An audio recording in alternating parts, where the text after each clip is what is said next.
बच्चों कमिंग कर लीजिए आप भी, क्योंकि हमारी जो पोएम है कमिंग वह कंटिन्यू है, because today we are taking its third part question answers. Coming हो गई है बच्चों आप सबकी, वेरी गुड। कमिंग की बात करते हैं बच्चों। Coming is written by Philip Larkin sir. और अगर हम इसको रिकॉल करें बच्चों तो हमारा फर्स्ट जो पार्ट है उसमें हमने डिस्कशन किया था about poet, about poem and literary devices, and in the second part we discussed about strange explanation. तो सबसे पहले हम एक बार पोएम की बात कर लें, पोएट की बात कर लें। तो हमने क्या देखा है, जो लर्किन सर हैं वो पोएट लॉरेट बन सकते थे, but he declined from that. ये बहुत अच्छे लाइब्रेरियन थे, नॉवलिस्ट थे और पोएट थे। इसके अलावा इनके जो एज अ राइटर भी इन्होंने बहुत वर्क किया है। हमारी यह जो पोएम है ये द लेस डिसीव्ड से ली गई है, और मैंने सेकंड स्ट्रेंज एक्सप्लेनेशन में आपसे पूछा भी था पूरा कलेक्शन का नाम।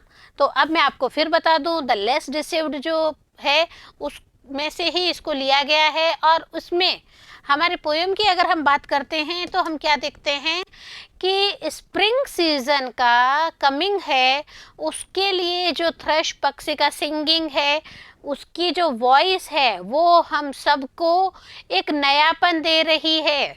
और जो पोएट है वो एज अ चाइल्डहुड अपने आप को याद करते हैं, और ये छोटी सी जो पोएम है ये बहुत सारी खुशियाँ भर देती हैं कि सर्दियाँ जाने वाली हैं, और जो लोग ईंटों के घरों में डूब के बैठे थे वो भी बाहर आके खुशियां मनाने लग गए हैं। क्यों खुशियां मनाने लग गए हैं? Because the thrust bird is indicating the upcoming of the season spring. तो यहाँ स्प्रिंग की शुरुआत से पोएट और जो माहौल उन्होंने बनाया है उससे, जो सराउंडिंग से बच्चों के बारे में बात करते हैं, लोगों के बारे में बात करते हैं, तो हम क्या देखते हैं, सभी में एक खुशी का माहौल है। तो ये छोटी सी जो दो स्टेंजा की पोएम है इसमें बहुत सारे लिटरेरी डिवाइसेस हैं। एसोनेंस यूज़ किया गया है इसमें आप देखिए रिपीटेशन ऑफ एल का बहुत ज़्यादा है। स्टार्टिंग जो 2 लाइन्स है उसमें एल का यूज़ रिपीटेशन में है। It is not alliteration but it is repetition of L. Assonance का भी हम बता रहे हैं आपको, साथ में हम आपको बता रहे हैं यहाँ पे कि कॉनोटेशन का यूज़ किया गया है, बिकॉज यहाँ पे कंपेयर करके भी हमें पोएट ने समझाने की कोशिश की है। कई सिंबल्स का भी यूज़ देके हमें पोएट ने अपने पोएम को बहुत ही पावरफुल तरीके से हमें समझाया है। होप आप सबको याद आ गया होगा बच्चों। और अब बने रहिए मेरे साथ क्वेश्चन आंसर्स के लिए। So open your copies and pen with me. Pen लेके बैठे हैं कॉपीज लिखने के लिए। क्यों? क्योंकि आज हम इस पार्ट में करेंगे question answers. Okay, so ready with me and we are taking our first question. What does the bird in the poem announce? इस पोएम में जो बर्ड है वो किस चीज का अनाउंसमेंट कर रही है? How this is related to the title coming. और यह जो पोएम है ये कमिंग टाइटल को कैसे रिफ्लेक्ट कर रही है, कैसे इसको कनेक्ट करके हमें बता रही है। बहुत ही अच्छी पोएम कमिंग, हम सब के लिए coming coming coming, because seasons change, और सीजन चेंज करके ही जो स्प्रिंग का सीजन है मैंने आपको बताया कि हम सब के लिए बहुत सारी खुशियाँ लेके आते हैं। तो यहाँ पे ये जो कमिंग है इसमें जो पोएट है वो क्या कहना चाहते हैं, देखिए। The poem coming by Philips Larkin is a celebration of the advent of the spring. Spring के आने का जो सेलिब्रेशन है वह इस पोएम में दिखाया गया है। To express the happiness the poet sets the plot of house fronts bathed in the chilly and yellow light. Poet ने एक ऐसा माहौल क्रिएट करके हमें इस पोएट में बताया है कि जो मकान हैं उनका फ्रंट साइड जो है वो शो हो रहा है, वहाँ पे येलोपन आ रहा है, येलो लाइट्स आ रही हैं, बहुत ही खुशनुमा माहौल सा हो रहा है। Amidst all this a thrush sings a welcoming song. और इन सब के साथ में ही क्या हो रहा है, एक जो थ्रश बर्ड है वो ऐसा लग रहा है कि स्प्रिंग का जो वेलकमिंग सॉन्ग है उसे गा रहा है। It seems that the whole nature is dancing with joy at the arrival of the new season। और ऐसा लग रहा है कि न्यू सीजन के अराइवल पे सभी लोग नेचर के साथ डांस करने में लगे हुए हैं। क्यों? क्योंकि नेचर में भी काफी चेंजेस हो रहे हैं और ऐसा लग रहा है nature itself is dancing. The thrust sitting in the garden shrub called L'Oreal in the deep bare garden is humming repeatedly that it will be a spring soon। और जो थ्रश का गाने का आवाज है, वह आवाज हमें क्या बता रहा है कि एक डीप बेयर गार्डन में जो हमिंग हो रही है रिपीटेडली, जो सून रिपीटेडली जो स्प्रिंग के आने की सुगबुगाहट हमें बताई जा रही है, वो बहुत ही जानदार बन पड़ा है। पोएट ने जो वर्ड्स का यूज किया है यहाँ पे वो बहुत ही अच्छा है। This joyful singing of the bird imparts an astonishing effect on the houses। और यहाँ पे जैसे ही बर्ड के सिंगिंग करने की आवाज़ है, इससे घरों में भी बहुत इफेक्ट हुआ है। कैसे हुआ है? लोग घरों में दुबके पड़े थे, जैसे ही उन्होंने थ्रश की आवाज़ सुनी वो दौड़ के बाहर गए कि यस, थ्रश की आवाज़ हुई है, it means it is an indication of the season of spring coming. The poet feels happy. In fact, the bird announces the coming of spring as it is duly related to the title of the poem। जो bird है वो बहुत ही अच्छे से announce कर रही थी कि स्प्रिंग कमिंग हो रही है, स्प्रिंग का आगमन हो रहा है। और जो पोएट है वो खुद भी बहुत ही खुशी का एक उनके अंदर खुशी का संचार हो रहा है, उन्हें बहुत अच्छा लग रहा है कि स्प्रिंग आ गई है और इसी के लिए उन्होंने इस पोएम को लिखा है। और नाम देखिए कमिंग, जो हमें एक इंडिकेशन तो दे ही रही है। संग में कमिंग एक हैप्पीनेस के लिए भी यहाँ पे यूज किया गया है, बिकॉज जैसे ही स्प्रिंग सीजन की सुगबुगाहट हुई है, चारों तरफ एक खुशी का माहौल क्रिएट हो गया है। सेकेंड क्वेश्चन में आप इस चीज को देख भी सकते हैं। Why is the speaker's childhood described as a forgotten boredom? जो स्पीकर है पोएम में, उनका जो बचपन है वो चाइल्डहुड बोर्डम की तरह दिखाया गया है। Why? तो यहीं पे ये चीज इंपॉर्टेंट है। देखिए, the description of childhood as a forgotten boredom gives an autobiographical element of the poet। Poet का खुद का बचपना इसमें बताया गया है, पोएट के खुद के बचपन की यादें इसमें शेयर की गई है। A reader becomes curious to know what Larkin's childhood was। और जो रीडर्स हैं, इट मीन्स हम सब हैं, हम सब में बड़ा ही उत्सुकतापन है, हम सब बहुत क्यूरियस हैं। क्यों हैं? क्योंकि हम भी तो देखते हैं कि पोएट ने अपना बचपना कैसा बिताया है, क्या अच्छा बीता है। आप मेरे साथ जुड़े हुए हैं, आप जरूर मुझे कमेंट करेंगे बच्चों। His parents were full of affection for him। Poet कहते हैं कि मेरे जो पेरेंट्स हैं उन्होंने मुझे भरपूर प्यार दिया। Yet he feels his childhood as a dejected one. परंतु फिर भी ये कहते हैं कि मेरा बचपना इतना अच्छा नहीं बीता जितना बीतना चाहिए था। It appears that the poet had a very poor concept about his childhood. और हमें लगता भी है कि जो पोएट हैं उन्होंने अपने बचपने के लिए अच्छी यादें संजो के नहीं रखी हैं। Philip suffered a slight stammering in his childhood. और इसीलिए हम कह सकते हैं कि जो फिलिप है उन्होंने चाइल्डहुड का अच्छा एक्सपीरियंस नहीं लिया है। तो बच्चों यहाँ पे डिपेंड करता है कि पेरेंट्स का अफेक्शन अच्छा सा है, तो हमें भी तो अपने आसपास की ज़िंदगी को अच्छा बनाना है ताकि हमारा जो बचपन है, इट मीन्स मेरे बच्चे जो मुझे सुन रहे हैं, इनका बचपन बहुत अच्छा बीते, इनके छोटे बहन भाइयों का बचपन बहुत अच्छा बीते। क्यों? क्योंकि ये हमारी ज़िंदगी भर की यादें होती हैं। हम अपने बच्चों को बड़े खुशी खुशी कहते हैं हमने बचपन में ऐसा किया था, हमने ऐसा किया था, और हम उस टाइम ऐसे स्कूल में भागते थे। तो आपको भी ये चीज़ें ज़रूर याद होगी, अपनी ज़िंदगी के पन्नों में इसे ज़रूर सहेज के रखना बच्चों। और सहेज के रखना अपना थर्ड क्वेश्चन, बिकॉज जो थर्ड क्वेश्चन है वो अपने आप में एक चीज को समेटे हुआ है। देखिए, what creates the element of surprise when the child comes on the scene of adult counselling.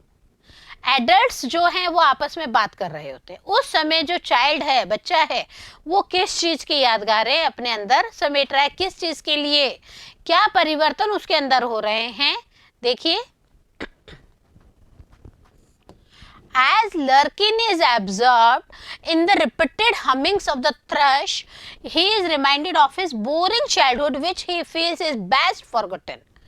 जब जो पोएट है लर्किन है थ्रश की आवाज़ सुनते हैं तो उनको बहुत कुछ याद आता है, लेकिन वो क्या कहते हैं कि ये मुझे मेरे बोरिंग चाइल्डहुड की याद दिलाता है, और ये कहते हैं मैं भूल गया, मेरे बचपन को मैं भूल गया, बहुत अच्छा हुआ. He feels happy like a child who feels happy just by watching elders reconciling with each other.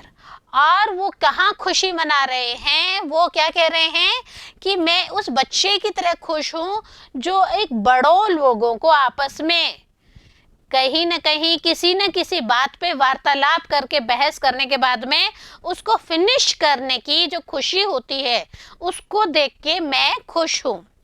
The child comprehends nothing yet smile just because the adults are happy. और जो बच्चा है वो सिर्फ इसलिए खुश है कि जो एडल्ट्स हैं वो खुश है. तो बच्चों एडल्ट्स की भी बराबर जिम्मेदारी यहाँ पे पोएट ने एक्सप्रेस की है. क्या एक्सप्रेस की है कि अगर एडल्ट्स अपनी लाइफ में खुश होते हैं तो नो डाउट उनके जो बच्चे होते हैं वो भी खुश होते हैं. तो जो बच्चों के पेरेंट्स हैं it's your duties also, so please be careful कि आप क्या माहौल अपने बच्चों को दे रहे हैं. नेक्स्ट देखिए यहाँ पे this might have appeared surprising, the scene reflects the innocence of a child. यहाँ पे बच्चे की इनोसेंसी बहुत ज़्यादा पावरफुल रूप में शो की गई है. Probably the poet has tried to make a point that our happiness lies in the happiness of others. और यहाँ पे जो चाइल्ड है, बच्चा जो है वो हमें शिक्षा दे रहा है. क्या शिक्षा दे रहा है कि एक जब छोटा सा बच्चा है वो दूसरे की खुशियों में अपनी खुशियाँ देखता है तो क्यों नहीं हम भी छोटी छोटी खुशियों के लिए अपने आप को तैयार रखें और हमें खुश देख के सामने वाला बंदा भी खुश रहेगा. बचपना हमेशा इम्पोर्टेंट होता है ना. यहाँ पे एक और क्वेश्चन है, What two things are compared in the poem? दो थिंग्स को आपस में कंपेयर किया गया है. क्या क्या चीजों को कंपेयर किया गया है? Let's see. It is difficult to judge whether the poet is trying to compare or is he drawing a relation.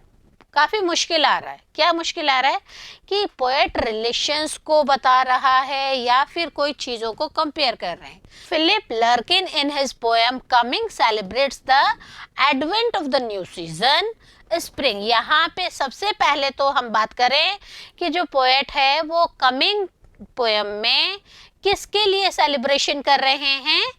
Spring season के आने की खुशी का सेलिब्रेशन यहाँ पे हो रहा है. He creates this imagery of the spring peeled out of the winter. और इन्होंने कितने अच्छे से अपनी इमेजरीज को यूज़ करके, मैंने आपको बताया लिटरेरी डिवाइसेस का, तो इन्होंने इतनी अच्छी इमेजरीज को यूज़ करके विंटर को उतार फेंकने की कोशिश की है. The old season is giving birth to new season. और जो पुराना सीजन है वो नए सीजन को बर्थ दे रहा है, नई जिंदगी दे रहा है. The nature had be slipping in the cold and gloomy winter. जो नेचर है वो कोल्ड और ग्लूमी विंटर में सो रही है. And freshness of the new season sparkled a new life in it. और जो फ्रेशनेस, जो ताजगी, नए सीजन के आने की जो ताजगी है, स्प्रिंग के आने की जो ताजगी है, वो एक फ्रेशनेस दे रही है, नई लाइफ्स को फ्रेशनेस दे रही है. The birds, the houses, the gardens and the whole nature has joined to welcome the spring. देखिए कितना माहौल चेंज हो गया है. छोटी सी पोएम में पोएट कई सारी चीज़ों को यूज़ करते हुए हमें बता रहे हैं.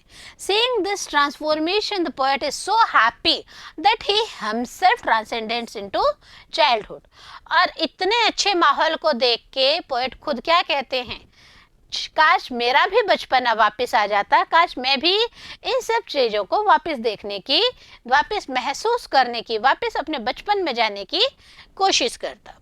Here Larkin highlights the difference between innocence and experience. यहाँ पे लर्किन किस किस का कंपैरिजन कर रहे हैं? लर्किन यहाँ पे दो चीज़ों को लेके हाईलाइट कर रहे हैं, इनोसेंस का और एक्सपीरियंस का। He presents an innocent watching the adults laughing and reconciling. सबसे पहले बचपना बताया गया है, जो बचपन है वो एडल्ट्स को आपस में बात करते हुए, लाफ करते हुए, रिकाउंसलिंग करते हुए देख रहे हैं। How he begins to feel happy though he understands nothing. बचपन की बात बताते हैं कि जो बचपना है वो एडल्ट्स को देख रहा है, भले ही वो उनकी बातें नहीं समझ पा रहे, किसी भी चीज़ को रिएक्ट करने की पोजीशन में नहीं है कि उनके बीच में क्या बातें चल रही, बट अगर बड़े खुश हैं तो हम भी खुश हैं। This is the innocence of the child, that his happiness lies in the happiness of others। और यही बचपना हमें सिखाता है कि दूसरे की खुशी में ही हमारी खुशी है। The poet has tried to bring out the difference of two seasons and the two stages of human life। तो यहाँ इस छोटी सी पोएम में फिलिप लर्किन बहुत इंपॉर्टेंट बात लेके आए। क्या लेके आए हैं? दो डिफरेंस हमें बता दिए। किस किस में? एक तो कोल्ड सीजन और स्प्रिंग सीजन का डिफरेंस हो रहा है, स्प्रिंग के आने से क्या क्या चेंजेस हो रहे हैं वह बताया जा रहा है। दूसरा, ह्यूमन लाइफ की दो स्टेजेस, चाइल्डहुड एंड एडल्टहुड के बारे में भी यहाँ पे बताया गया है। तो ये जो चेंजेस हैं बहुत ही इम्पोर्टेंट चेंजेस हैं। यहाँ पे कुछ लाइंस को रेस्पॉन्ड हमें करना है नेक्स्ट क्वेश्चन में। How do you respond to these lines? Starting में आपने देखा कि हमने स्टेंजा को एब्रिविएट करते वक्त ये लाइंस पढ़ी भी थी बच्चों। Light, chill and yellow, baths the siren for heads of houses. याद आ रहा होगा आपको, चेंजिंग जो हो रहा है आफ्टर स्प्रिंग, लोग क्या कर रहे हैं, घरों से बाहर आ रहे हैं, कैसा वहाँ का एटमॉस्फेयर हो रहा है, सराउंडिंग्स में क्या क्या चेंजेस आ रहे हैं, उसी को यहाँ पे हमें लिखना है ना answer form. Okay, the poem coming by Philip Larkin is dedicated to the beauty of spring. किसको डेडिकेट करके लिखी गई है पोएम? ब्यूटी। किसकी ब्यूटी? स्प्रिंग का जो आगमन है उसकी ब्यूटी के बारे में बताया गया है। यहाँ पे लर्किन क्रिएट्स ब्यूटीफुल इवनिंग सीनरी। लर्किन ने शाम के समय का बहुत ही अच्छा वर्णन किया है। The longer evenings just before the springs are presented. लंबी लंबी जो शाम है, संध्याकालीन लंबा लंबा जो समय है, उसको पोएट ने यहाँ पे एक्सप्रेस किया है अपने वर्डिंग्स में। Chilly and yellow light of the setting sun is falling on the front sides of the housing. जो डूबती शाम है, इट मीन्स ढलता सूरज है, वह ढलता सूरज कैसी लालिमा लिए हुए है, किस तरह से वह वातावरण को एक लालिमा युक्त, येलो जो हम कलर का लास्ट का जो सेटिंग सन है उसके कलर की हम यहाँ पे बात कर रहे हैं कि जो फ्रंट हाउसेस हैं उनके ऊपर भी उनका क्या असर पड़ रहा है, कैसा वो रिजेंबलिंग दे रहा है येलो सन, और जो आसपास का जो एटमॉस्फेयर है वो भी कैसा बन पड़ा है। The reader is imparted with beautiful imagery of the whole environment. जो रीडर है वो पूरे एनवायरनमेंट की बहुत ही ब्यूटीफुल इमेजरी महसूस कर रहे हैं। Sitting suddenly and enjoying the sun going down as the spring becomes. और यहाँ पे सबसे बड़ी बात क्या है, जैसे जैसे स्प्रिंग आ रही है, स्प्रिंग का आगमन हो रहा है, वैसे वैसे जो सीजन में सन छुप रहा है, सन का जो अस्त होना है उसको यहाँ पे शो किया गया है। It feels like whole nature has come alive in the lovely evening and join the party to welcome the coming of the spring. और इस सारे पोएम को देख के, इन लाइनों को स्पेशली देख के क्या लग रहा है कि जो पोएट हैं वो ढलती शाम के साथ सूरज का वर्णन करके बहुत ही अच्छे से उन्होंने स्प्रिंग का वेलकम करने की यहाँ पे सोची है। और यह जो वेलकम है ये बहुत ही अच्छा इन्होंने यहाँ पे एक्सप्लेन किया है। बच्चों एक और क्वेश्चन हम यहाँ पे आपके लिए लेके आए हैं। देखिए, थीम के हम बात करते हैं तो हम क्या देखते हैं, what is the main theme and atmosphere of Philips Larkin's coming and what does the poem symbolize. Larkin ने यहाँ पे कई थीम यूज किया है, उसमें क्या क्या है और पोएम में क्या क्या सिंबलाइज करके हमें यहाँ पे बताया गया है। तो हम देखते हैं यहाँ पे बच्चों, coming by Philip Larkin is a poem that the arrival of spring and the feelings of excitement and joy that comes with it। यहाँ पे किसके बारे में बताया गया है? about the arrival of spring, बसंत के आगमन की बात यहाँ पे की गई है। और जो फीलिंग्स आ रही हैं बचपन की, एडल्ट्स की, इट मीन्स बच्चों में और एडल्ट्स में जो चेंजिंग ऑफ स्प्रिंग सीजन के कमिंग का जो चेंजिंग ऑफ एनवायरनमेंट है, उसके बारे में उनकी जो हैप्पीनेस की फीलिंग्स आ रही है, जॉय की फीलिंग आ रही है, उसके बारे में यहाँ पे बताया गया है। The poems theme is based on the idea of renewal of and Joy that come with the birth of the spring. और यह जो आइडिया है ये किससे आ रहा है? स्प्रिंग के कमिंग से जो जॉय आ रहा है उसके बारे में बताया गया है। यहाँ पे स्प्रिंग को मेटाफर के रूप में यूज किया गया है। Spring a metaphor for new life is something that the poet looks forward after the harshness of winter. Winter की जो यातनाएं होती है, बहुत ज़्यादा ठंड में आपको पता है क्या सरकमस्टेंसेस होते हैं। तो यहाँ पे पोएट ने क्या किया है, स्प्रिंग जो है उसको एज अ मेटाफर यूज किया गया है, जो नई लाइफ दे रहा है। स्प्रिंग के जाने के बाद में हर तरफ जो चेंजेस महसूस हो रहे हैं उनके बारे में यहाँ पे बताया गया है।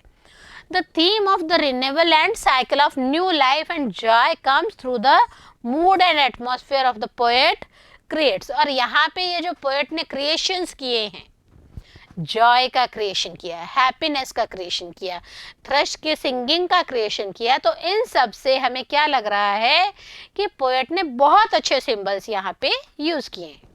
नेक्स्ट है, मैंने आपको बताया बच्चों, हम स्ट्रेंजा जो होते हैं, स्ट्रेंजा बेस्ड क्वेश्चंस को भी यहाँ पे इन्वॉल्व जरूर करते हैं। क्यों करते हैं? क्योंकि आपके एग्जाम पैटर्न में स्ट्रेंजा बेस्ड क्वेश्चंस जरूर आते हैं। So we are taking that one also here.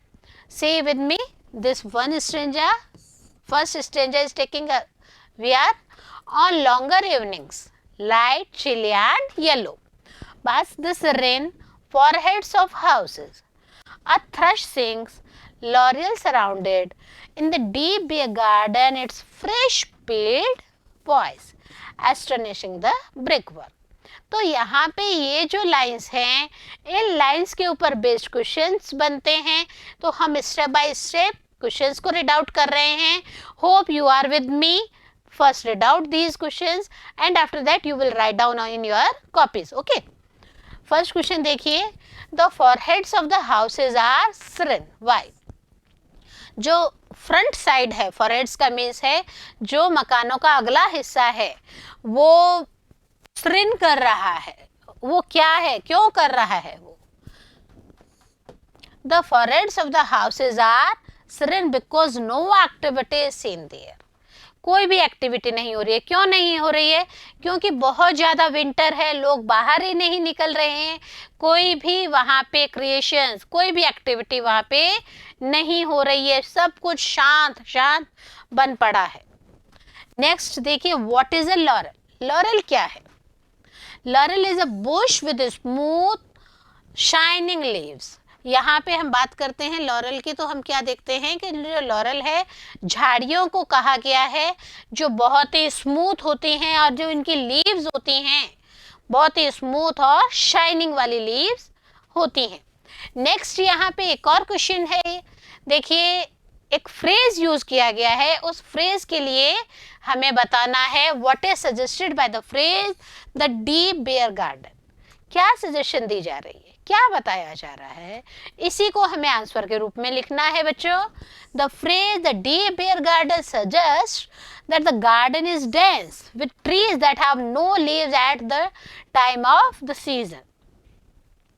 यहाँ पे द डीप बेयर गार्डन में बताया जा रहा है कि बहुत ज़्यादा डेंस एरिया है, डेंस ट्रीज हैं, बट जो लीव्स हैं वो अभी इतना नहीं डेवलप हुई हैं।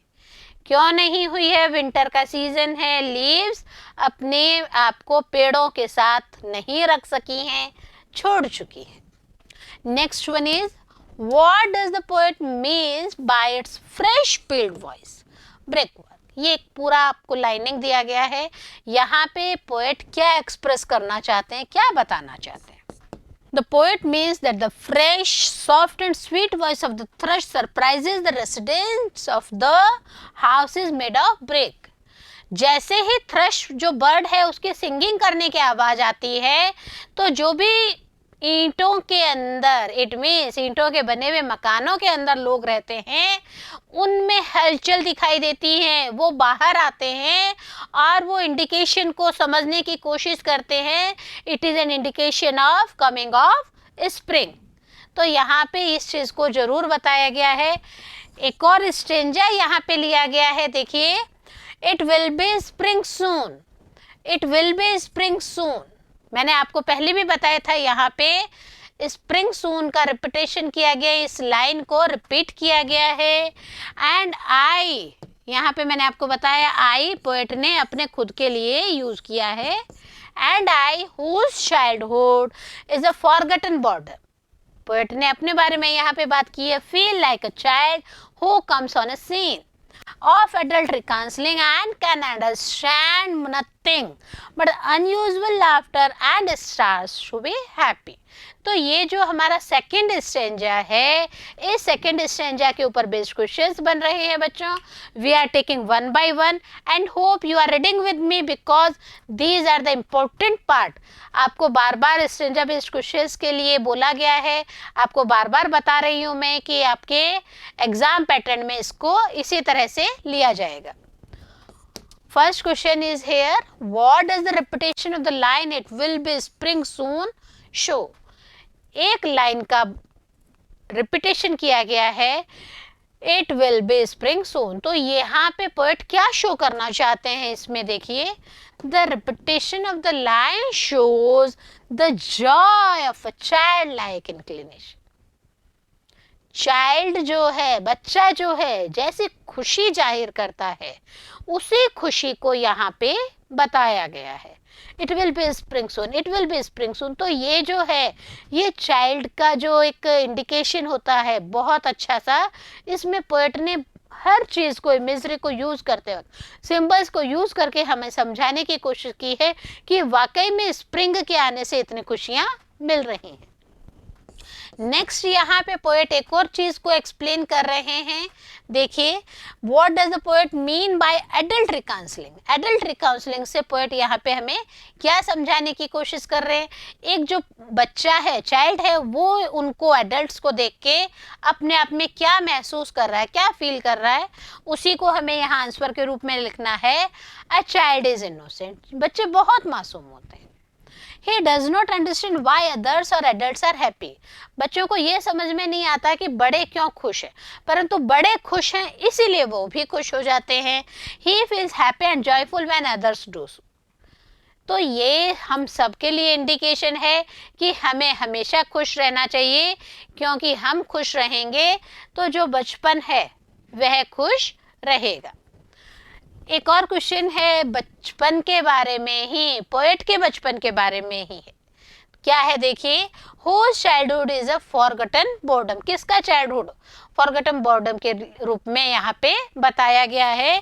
मैंने आपको इंडिकेशन भी दिया था कि यहाँ पे जो पोएट है वो अपने बारे में बात कर रहे हैं। So it is the poets childhood that is a forgotten boredom. यह पोएट का खुद का चाइल्डहुड है जो फॉरगटन बोर्डम के रूप में हमें बताया गया है। Next question is here, when does a child starts to be happy? बच्चा कब खुश रहता है? बच्चों, आप भी बता सकते हैं आप कब खुश रहते हैं। आप भी बता सकते हैं कि आपके जो छोटे बहन भाई हैं वो कब खुश रहते हैं। A child is innocent and ignorant of what makes others happy.